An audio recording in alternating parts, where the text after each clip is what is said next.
pagkain mamuga. Ano po mga kabida?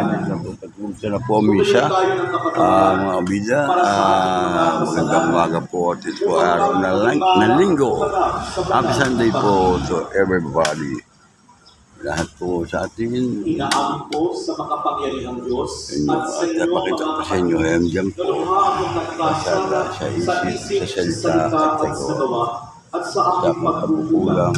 Kaya sinasamo ko sa mahal na Birhen Maria sa lahat ng anghel at sa inyo mga kapatid na ako'y manalangin sa Panginoong ating Diyos. Kaawaan tayo ng makapangyarihang Diyos. Patawarin tayo sa ating mga kasalanan at pagbabayan tayo sa buhay na walang hanggan. Amen. Panginoon, kaawaan mo kami. Panginoon, kaawaan mo kami. Kristo, kaawaan mo kami. Kristo, kaawaan mo kami. Panginoon, kaawaan mo kami. Panginoon, kaawaan mo kami.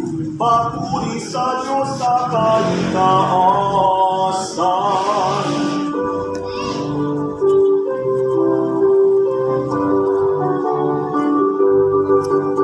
Papuri sa Diyos.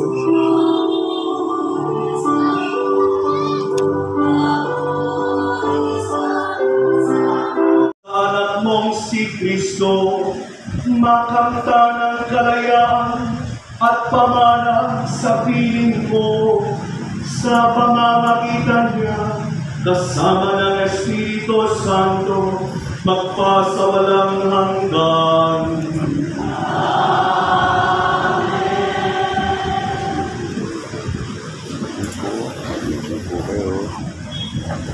Ay, ayan dito. Oopsie. Magbasa mula sa mga gawa ng mga apostol. Noong mga araw na yun, pagdating ni Saulo sa Jerusalem, inilap niya mapabilang sa mga alagad doon. Ngunit ang mga ito ay takot sa kanya at hindi makapaniwala sa na siya alagad. Subalit, sinama siya ni Bernabé sa mga apostol. Sinalaysay niya sa kanila kung paano nangangayipang lahat ang palalong mayayabang. Ang lahat ng mga tao ay lumupo sa may kapal. Ang naso sa isip, nanilihang pamamatay.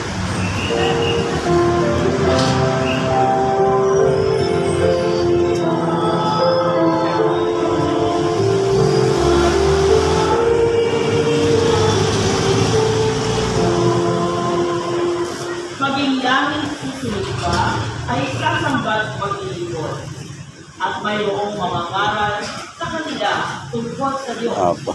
Sa lahat ng sisilang pa ay ito ang lalayan. Sa hiliran ng bansa ay Panginoon ang naliligtas. Ang dumi, upuan doon. Upuan kayo doon, no? Upo kayo doon.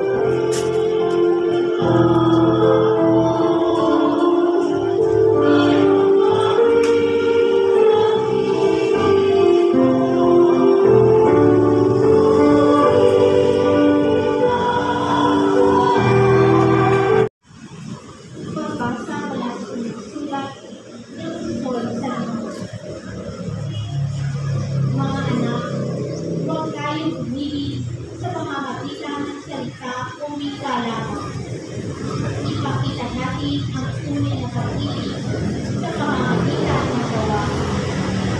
Ito natin ang iniwala, tayo ang katotohanan at natatahimik ang ating buhay sa harapan ng Diyos sa kalimang tayo'y itinigil. Sapagkat ang Diyos ay higit sa atin at alam niya ang lahat ng bagay. Mga minamahal, kung hindi tayo inuunti ng ating bibig, panatag ang ating tuon ng mga lalaki sa dalig. Tinatanggap natin ang anumang ating hiling sa Kanya, sapagkat sinusunod natin ang Kanyang mga utos at ginagawa ang mga nakalusunod sa Kanya. Ito ang Kanyang utos. Manalig tayo sa kanyang anak na si Yesu Cristo at maligtas gaya ng inutos ni Cristo sa atin. Ang sumusunod sa kanyang utos ng Diyos ay nananatili sa Diyos at nananatili naman sa Kanya ang Diyos. At sa pamamagitan ng Espiritu na kaloob niya sa atin, ay nalalaman natin na nananatili siya sa atin. Ang salita ng Diyos. Salamat sa Diyos.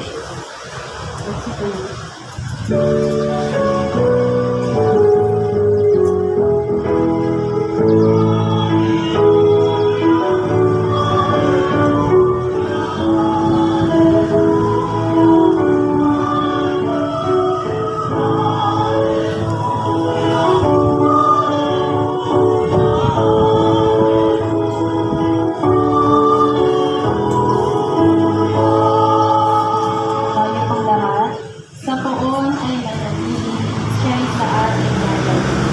Ang unang kaluluhan.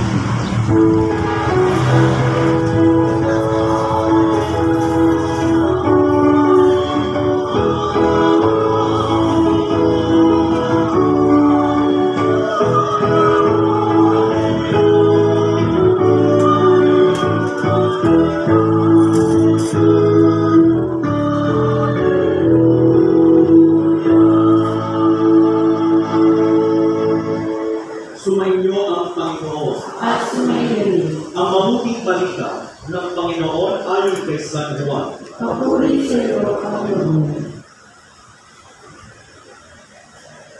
Noong panahong iyon, sinabi ni Jesus sa kanyang mga alagad, "Ako ang tunay na puno ng ubas, at ang aking Ama ang tagapag-alaga. Pinuputol niya ang bawat sangang hindi namumunga, at kanya namang pinuputulan at nililinis ang bawat sangang namumunga upang lalong dumami ang bunga. Nalinis na kayo sa pamamagitan ng salita na sinabi ko sa inyo. Manatili kayo sa akin, at mananatili ako sa inyo.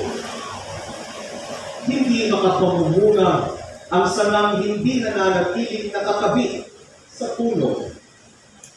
Gayon din naman, hindi kayo makapamumunga kung hindi kayo mananatili sa akin. Ako ang puno ng ubas, kayo ang mga sanga.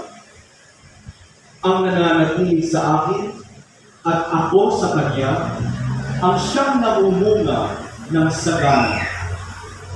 Sapagkat wala kayong magagawa kung kayo'y hiwalay sa akin. Ang hindi nananatili sa akin ay itatapon at matutuyo gaya ng sanga.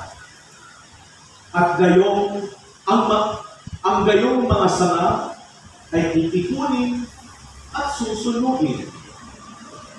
Kung nananatili kayo sa akin at nananatili sa inyo ang mga salita ko, hingin ninyo ang inyong maibigan at ipagkakaloob sa inyo na pararangalan ng Ama kung kayo'y namumunga ng sagana, at sa gayon ay napatutunayang mga alagad ko kayo.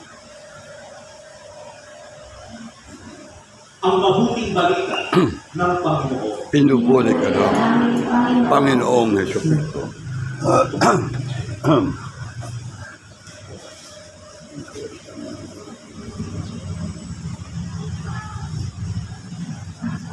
Mga kapatid at kaibigan sa Panginoon, magandang umaga po sa inyong lahat. Good morning. Good morning po. Kung gaano katindi ang init ng panahon, umiinit din at nang-aalap na iparating para sa ating lahat ang napakagandang mensahe ng salita ng Diyos na ating narinig. Habang binabasa ang mga salita ng Diyos, unang pagbasa ay kalawang pagbasa, pati yung salmong tugunan, habang binabasa yung mga verses, at lalong-lalo na ang Ebanghelyo, sana'y habang kayo'y nakikinig, may nabubungo rin isang larawan o isang imahe sa inyong isip. You create an image in your imagination while listening to the proclamation of the Word. Bakit ko nasasabi ito? Dahil ang ating ebanghelyo, lalong-lalo na, ay nagpapahayag ng isang larawan, isang imahe mula sa mga natural na kalikasan na ating nakikita o ating kinakain. At ano ito? Na si Kristo ang puno ng ubas, ang Diyos na kanyang Ama at ating ring Ama ang siyang tagapangalaga ng puno na ito. At tayong lahat na mga sumasampalataya, naniniwala, tumatalima at sumusunod kay Kristo ang mga sanga sa puno na ito. At dahil tayong mga sanga, expected sa atin na ang mga sanga ay kailangang mamunga. Mamunga na hindi isa-isang ubas. May ubas lang namumunga na isa-isa lang. Hindi ba ang tawag dyan ay kumpol-kumpol? Or tumpok-tumpok? No? Parang langkay-langkay ayon sa isang awit, pampasko. No? So, ang namumunga sa sanga ay kailangan namumunga ng sagana.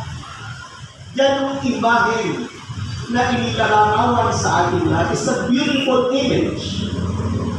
Vine and the grapes, and we are the branches.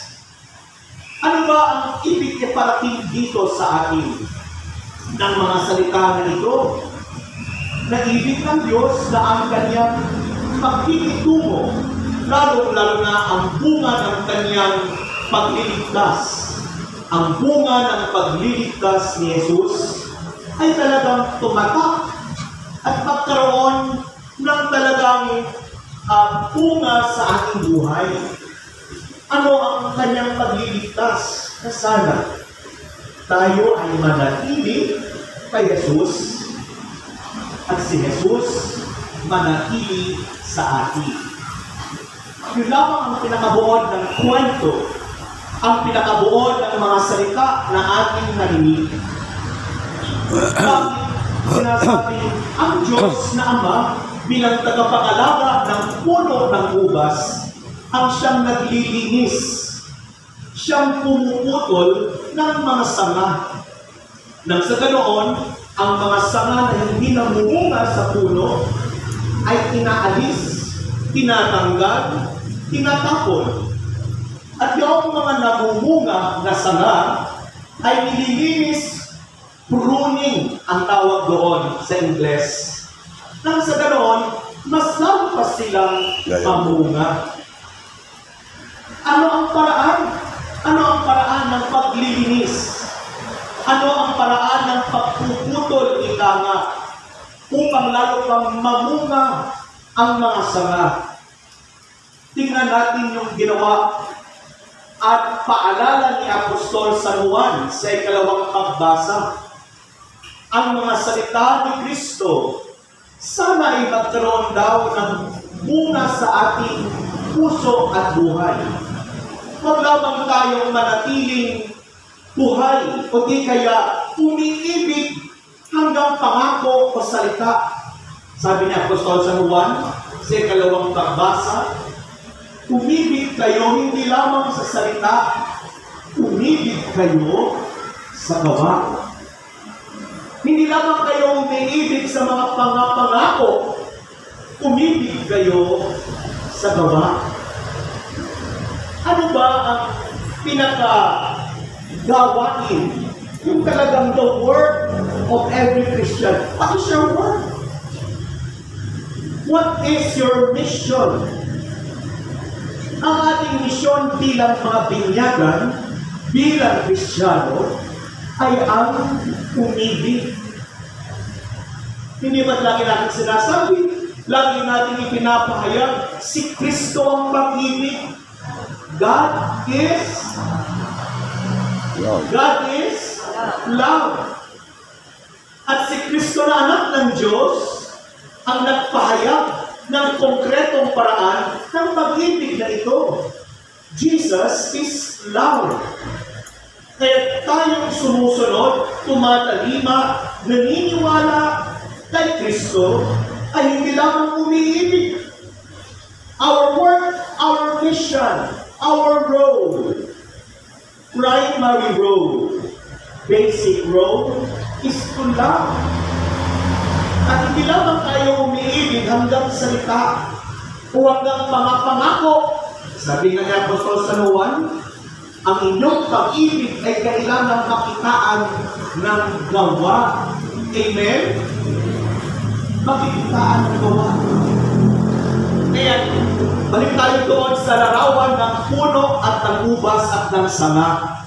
Kaya pinuputol ng Ama ang mga sanga na hindi nabumunga at nililinis ng Ama yaong mga sanga na nabumunga upang mas lalo pang mamunga ng sagana. Anong paraan? Yung mga salita ni Jesus. Yung mga salita ni Jesus ay kailangang tumimo sa ating puso't isipan. Tumatak sa ating budhi. Naganda-ganda ng mga salita. Tumimo, budhi. So anong mga salita ni Kristo?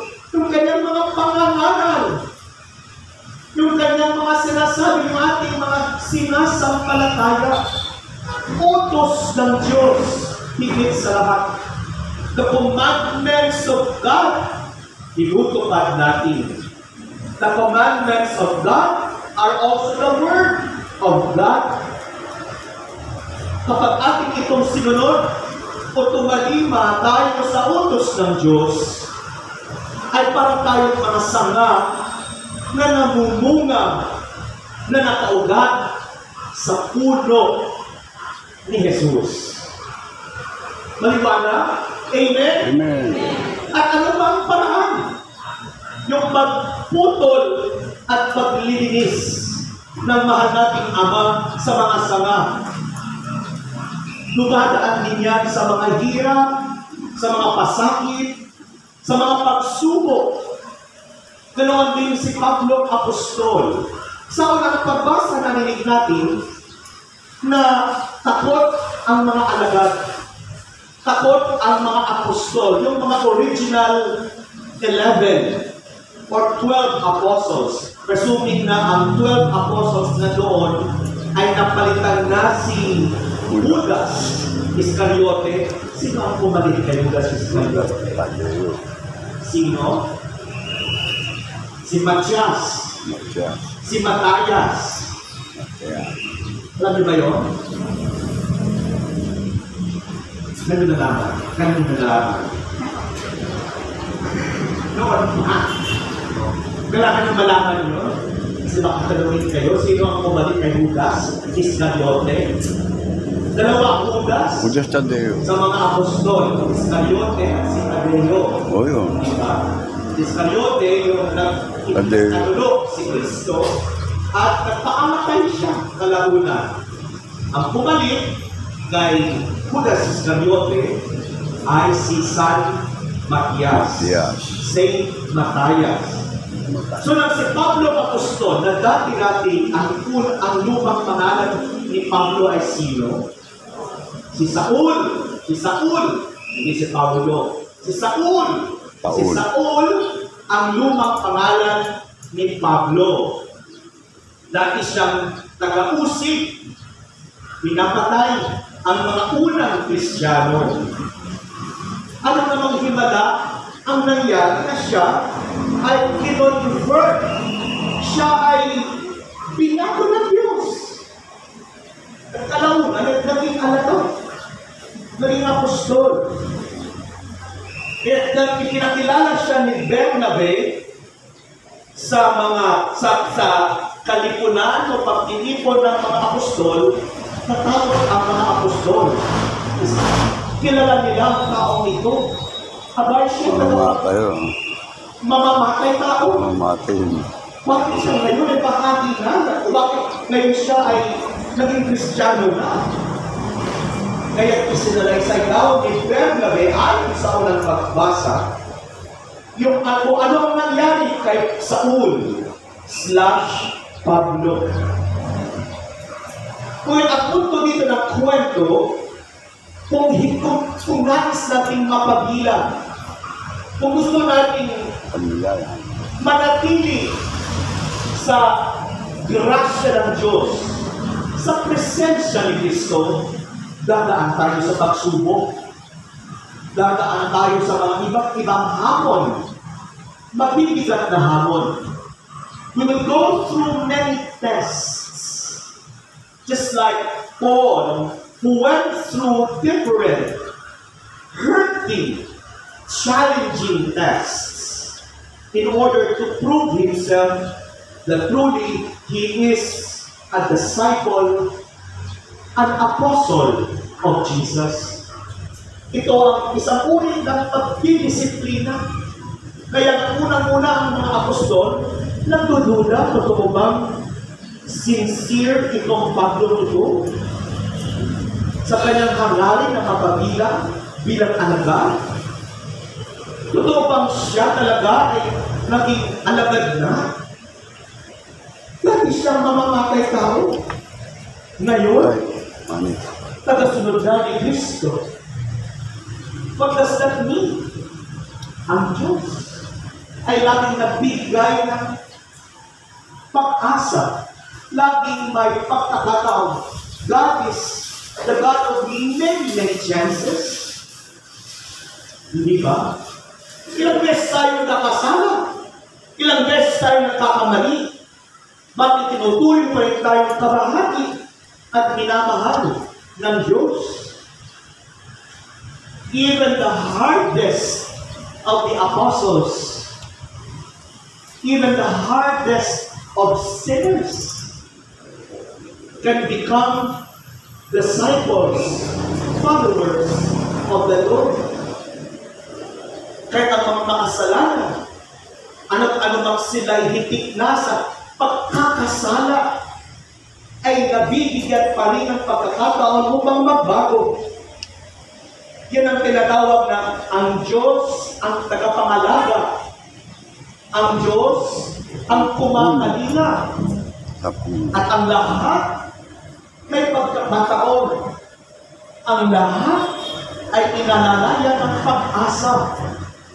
Nang sa ganoon, ang hangarin ng Diyos upang tayo mapabilang at manatili sa Kanya ay totoong tumimo, manatili, at magkaroon talaga ng ugat sa ating buhay.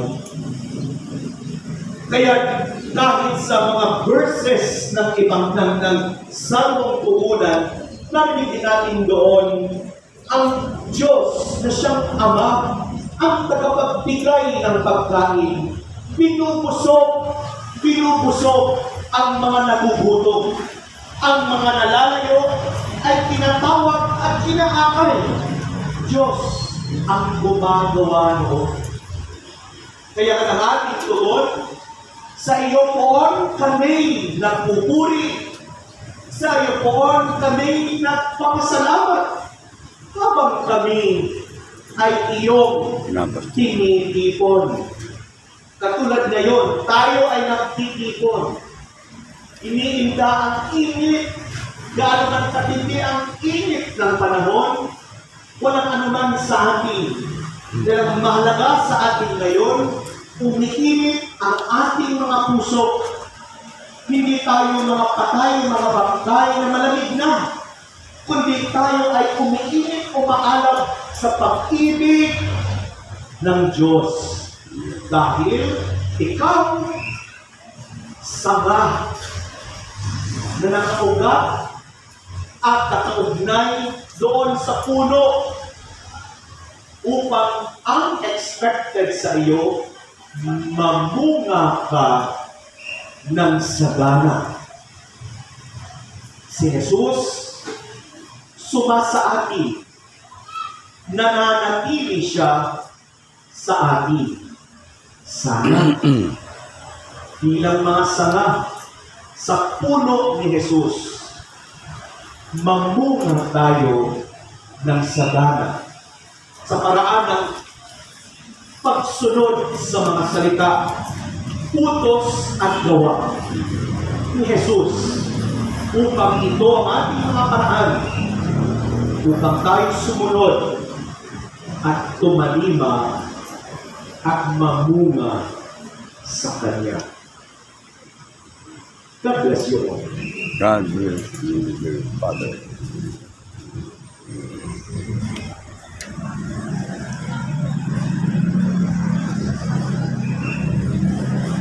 Sumasampalataya ako Sa Diyos sa mga makapangyarihan sa lahat na may gawa ng langit at lupa. Sumasampalataya ako kay Jesucristo, iisang anak ng Diyos, Panginoon nating lahat. Nagkatawang tao siya na lang ng Espiritu Santo, ipinanganak sa Mariang Birhen, pinagpakasakit ni Poncio Pilato, ipinako sa krus, namatay, inilibing, nanaw sa kinaroroonan ng mga yumao, nang may katong araw na buhay na maguli, umakyat sa langit, naluluklok sa kanan ng Diyos, amang makapangyarihan sa lahat. Doon magmumulat tayo dito, at huhukom sa nangabubuhay at namamatay na tao. Sumasampalataya naman ako sa Diyos Espiritu Santo, sa banal na simbahang Katoliko, sa kasamahan ng mga banal, sa kapatawaran ng mga kasalanan, sa pagkabuhay na muli ng mga namatay na tao, at sa buhay na walang hanggan. Amen. Sa binyag, tayo naging kaisa ni Jesucristo at naging kabahagi ng kanyang banal na katawan. Siya ang puno ng ubas at tayo ang mga sanga. Ang buhay natin ay nakasalalay sa ating pananatiling kaisa niya. Kung kaya't tayo'y manalangin, bukal ng aming buhay, dinggin mo kami. Bukal ng aming buhay, dinggin mo kami. Naway ang simbahan ay laging maging mayabong na puno na mamungan ang kabanalan, katarungan at kapayapaan. Manalangin tayo. Bukal ng aming buhay, dinggin mo kami. Naway lahat ng bigyanan ay manatiling kaisa ng Panginoon sa pamamagitan ng pamumuhay, alinsunod sa mga turo at pagpapahalaga ng Ebanghelyo. Manalangin tayo. Bukal ng aming buhay, dinggin mo kami. Naway lahat ng mga tapat na laiko ay manatiling kaisa ni Jesus sa pamamagitan ng paghahandog ng kanilang pang-araw-araw na gawain at kaimtig ng manalangin. Manalangin tayo. Bukal ng aming buhay, dinggin mo kami. Naway lahat na nagko-komunyon ay lumakas sa kanilang pakikiisa kay Jesus sa pamamagitan ng buhay at paglilingkod sa kapwa. Manalangin tayo. Bukal ng aming buhay, dinggin mo kami. Naway lahat ng nasa bingit ng kamatayan ay manatiling nakakapit kay Jesus bilang natatanging bukal ng buhay at kaligtasan. Manalangin tayo. Bukal ng aming buhay, dinggin mo kami. Ipanalangin natin na kilalanin ang dangal at walang sukat na halaga ng kababaihan sa lahat ng kultura at magbukas na ang diskriminasyong nararanasan nila sa iba't ibang panig ng daigdig. Manalangin tayo. Bukal ng aming buhay, dinggin mo kami. Marami ang nagkakasakit ngayong mga panahon, dala ng init o tindi ng init ng panahon. Ipanalangin natin sa Panginoon na naway ipagadya tayong lahat kasama ang ating mga mahal sa buhay, ang mga miyembro ng ating pamilya, ipagsanggalang ng Panginoon mula sa masamang epekto dulot ng matinding init ng panahon. Manalangin tayo. Bukal ng aming buhay, dinggin mo kami.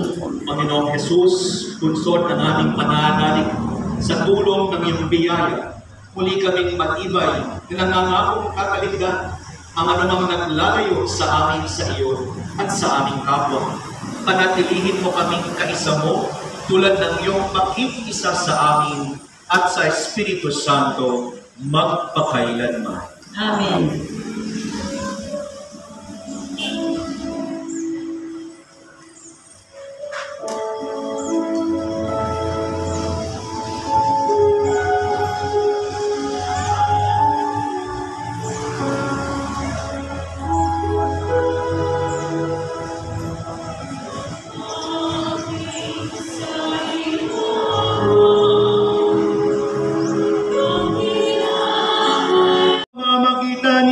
Jesucristo, kasama ng Espiritu Santo, magpasawalang hanggan.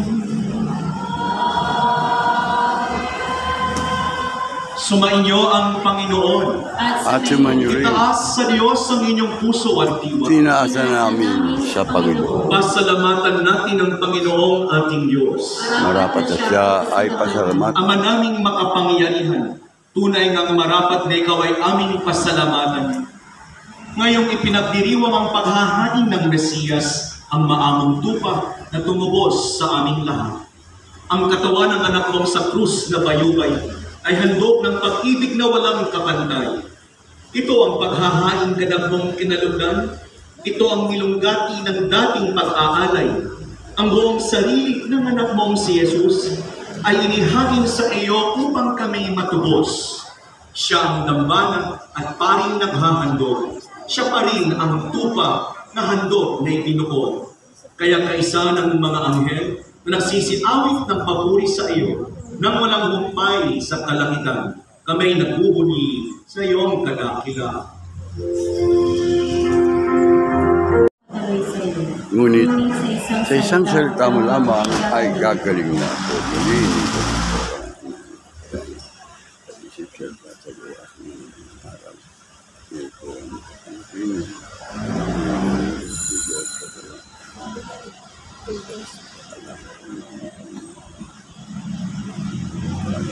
Isang ito niya sabihin kami dahil ng mga karamdaman. Salamat po. Ayan, sige.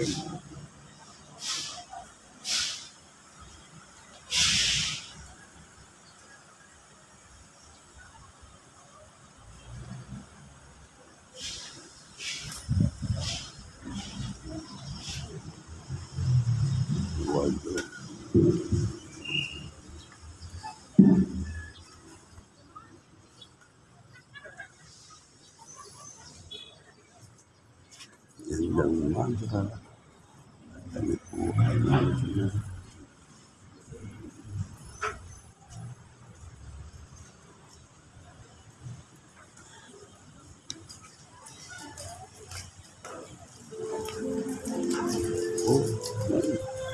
Good morning. Morning po, ma'am. Kylie. Bless. Kylie. Kadunet. Demo.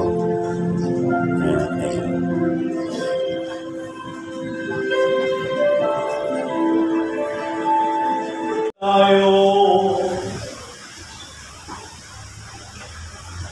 Ama naming mapagmahal, manatili kang kapiling ng iyong sambayanan na ngayon pinapakinabang mo sa iyong sariling buhay at gawin mong kami pasulong na makahakbang mula sa dati naming pagkamakasalanan patungo sa pagbabagong nagdudulot ng iyong kabutihan sa pamamagitan ni Jesucristo kasama ng Espiritu Santo magpasawalang hanggan.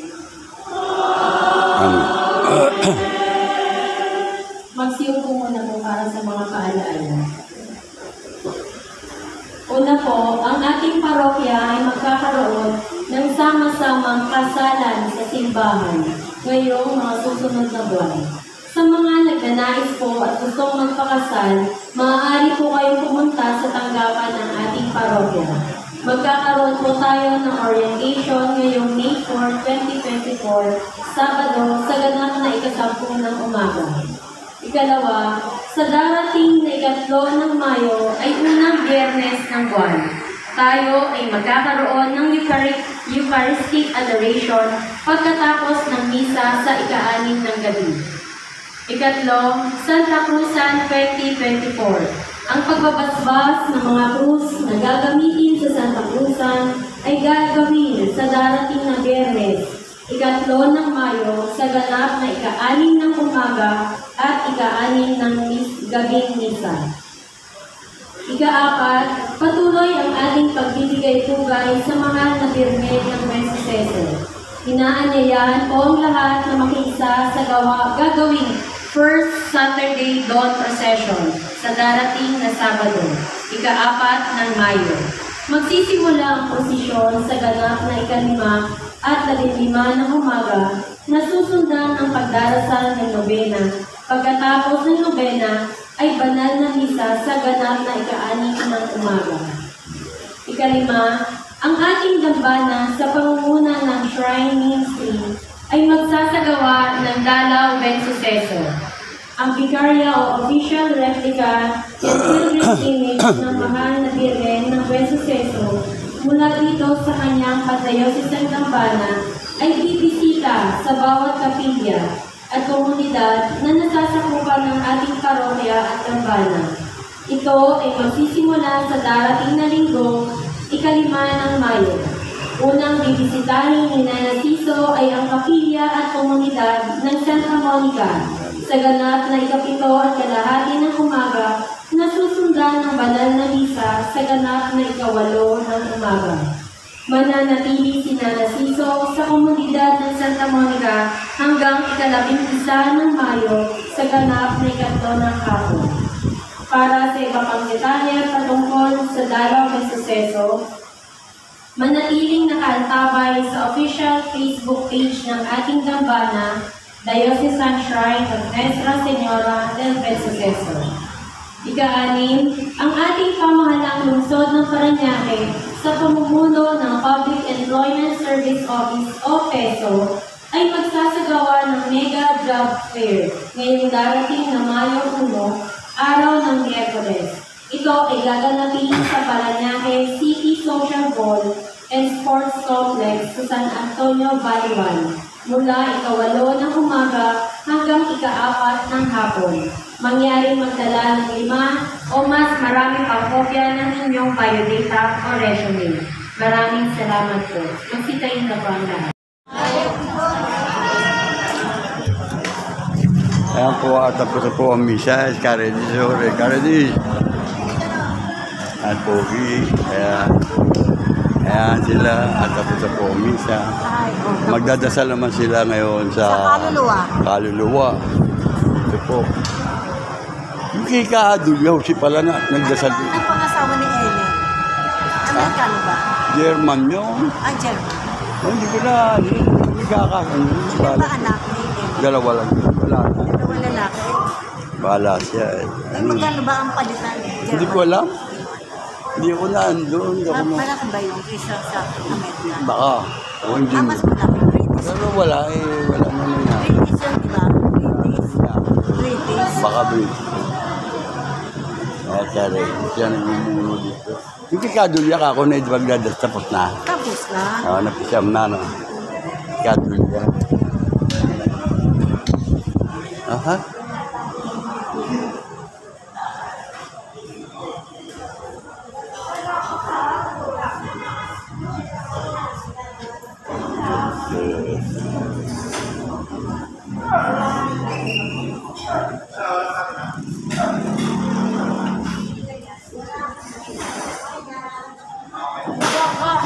Minsan wala akong mata, sabi niya kapatid ko, nakita ka na sa Bacoor. Mamalimos ka.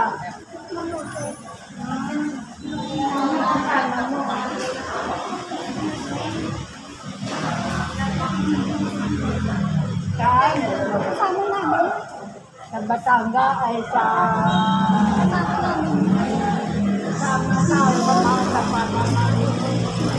Mamalimos ka kayo sa kapatid. Wow. Wow. Hindi na ako makalakad na makayo. Bale. Waldo. Tuloy na ako. Ha?